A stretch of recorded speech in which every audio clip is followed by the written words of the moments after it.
Hey, good day. This is Giselle again.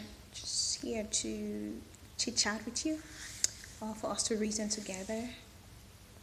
So there's this popular issue among Christians, in the way me and my friends were talking about it the other day, and we're like, for Christians, is it advisable to have a long courtship or a short courtship?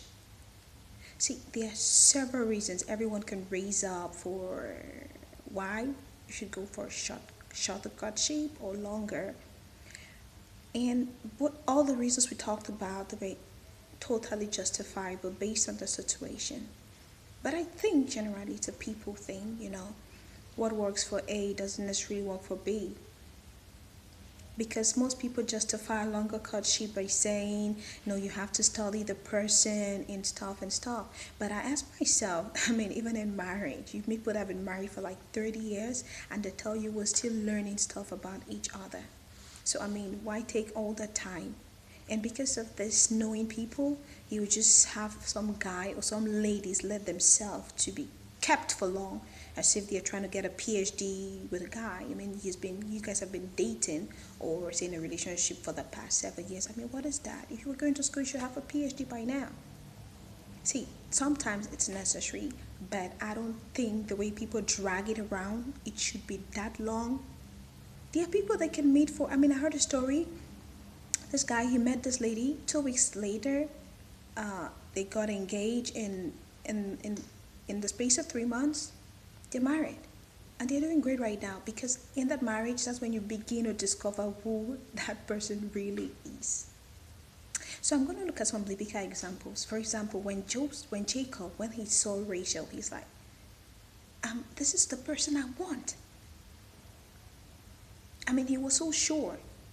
And I'm sure if he had, because I mean, he worked 7 years and they gave him Leah, he was ready to wait 7 years and have her.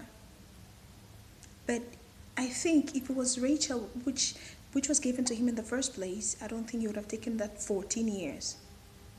He wanted to be her, to get to know her. So I also look at Samson. He picked Delilah, and then in no time they got everything together. She didn't turn out to be the best, but neither was he. So it's not really about the duration. It's about the individuals. We have Mary and Joseph. No one told us how long they were engaged or how long they courted before they got married.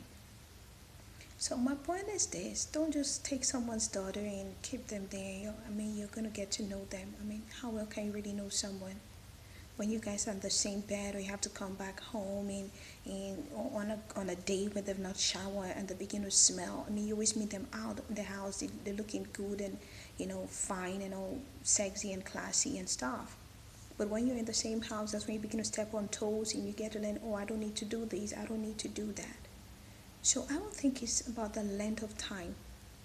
The Bible says, "By wisdom is a house built, and by understanding that is established." So if you think you're ready to get married, or you want to get to know someone to get married, ask God for the right wisdom. It's not about time. Things in life don't take time, they take God.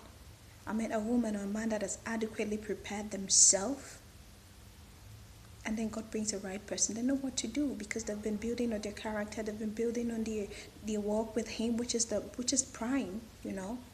So to me, it's not about how long or how short. But I mean, what do you think? Let me know your opinion on this. Because I don't want no man keeping me for long, like I'm gonna. Anyways, that was just an aside. But really, what do you think? Peace, love you.